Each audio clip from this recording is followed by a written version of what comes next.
If a man ever fixed his mouth and told me to make him a sandwich, this is probably the one I'd make. It has turkey, lettuce, tomato, cheddar cheese, a little bit of mayo, and a little bit of mustard. It's probably the best sandwich you can make at home. I like this one. Hey, low-key, that sandwich look hella good too. Sheesh. Damn, and then you got this guy over here coming in from a long day's worth of work to prep his own sandwich. If you asked her to change, would she have done it right now? Yeah, she would have, yes. If he says he doesn't like the outfit, he wants you to change, before you guys came out tonight, what would your response be? I changed the outfit. Oh, why would you change the outfit? Because it's respectful. Okay, so what do you think about women that call guys insecure for saying something along those lines? I don't think it's insecurity. I think it's borderline respect if you're trying to get into a serious relationship. Because who are you showing off for? You know what I mean? See, that's why I'm dating her. You smart. You loyal. Hey, see right there? That's facts. That's respectful. You feel me? She ain't got that closed-minded female mentality where she's gonna rebuttal and say my body, my choice, right? Where most of these hoes, they will. You know, she's got the right mindset. You know, she's looking to grow in her relationship, right? She's not looking to see if the next guy is looking.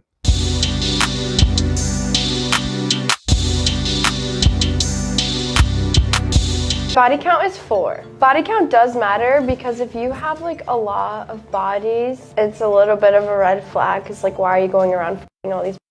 Wouldn't you say that honesty is the best policy? Yeah. Right. That's like 100%. That's the number. You're not confused about it. That's the number for you. I'm not confused. 4 is my body count. Okay. Get the fuck out of my sight before I demolish you. Keep telling yourself that, darling. Okay. So much going on. How do they not crash into each other? They're men.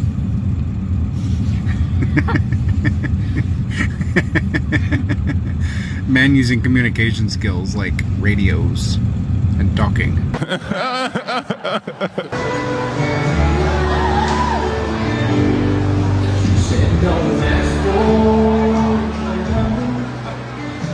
I just witness magic or some shit? What the?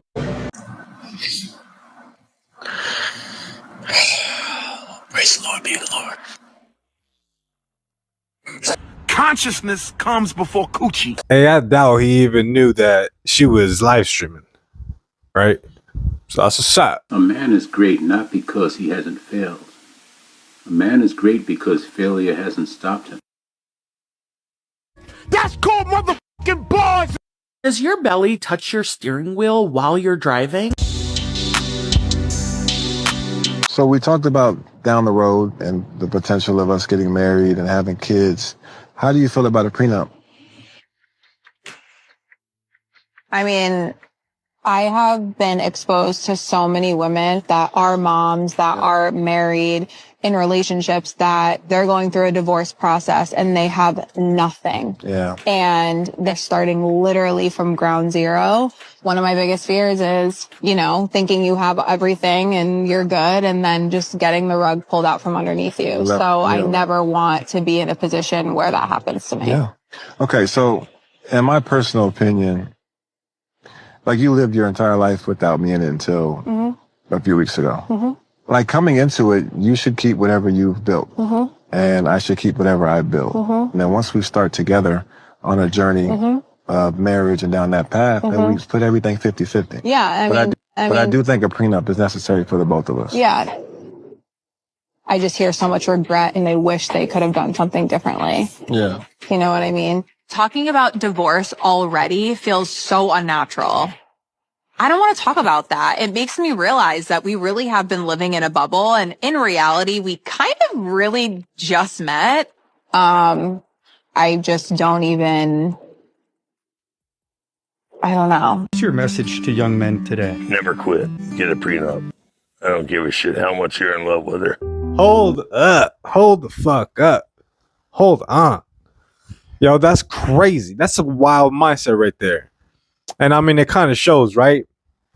She's over here talking about she don't want no prenup, that she's experienced friends that been left in the dust by their dude because they were dependent throughout the marriage, And I guarantee the females were probably the ones that called off the marriage, right? They filed for divorce thinking they were going to get half of this guy's whatever, whatever he's accumulated, right?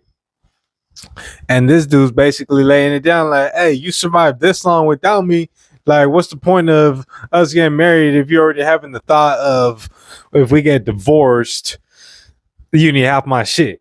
Like, that's crazy. And then the fact that she's over here talking about she don't like that they're already discussing about divorce, that bitch is the one that brought it up. So what's she talking about?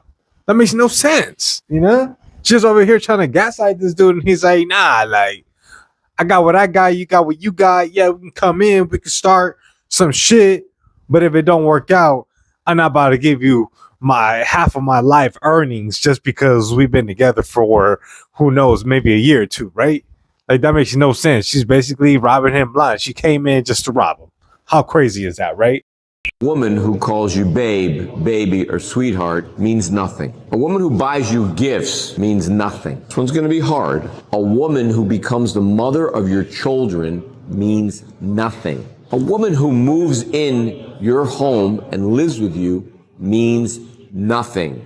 A woman who posts all kinds of social media about you online means nothing. A woman who marries you means nothing. What truly matters is a woman who genuinely respects you, values and stands by you, who is willing to grow with you and support you and build a life with you. That, my friends, means something. It's a gazi, it's a wazi, it's a woozy, it's a fairy dust. It doesn't exist. Some guys don't even notice it happening.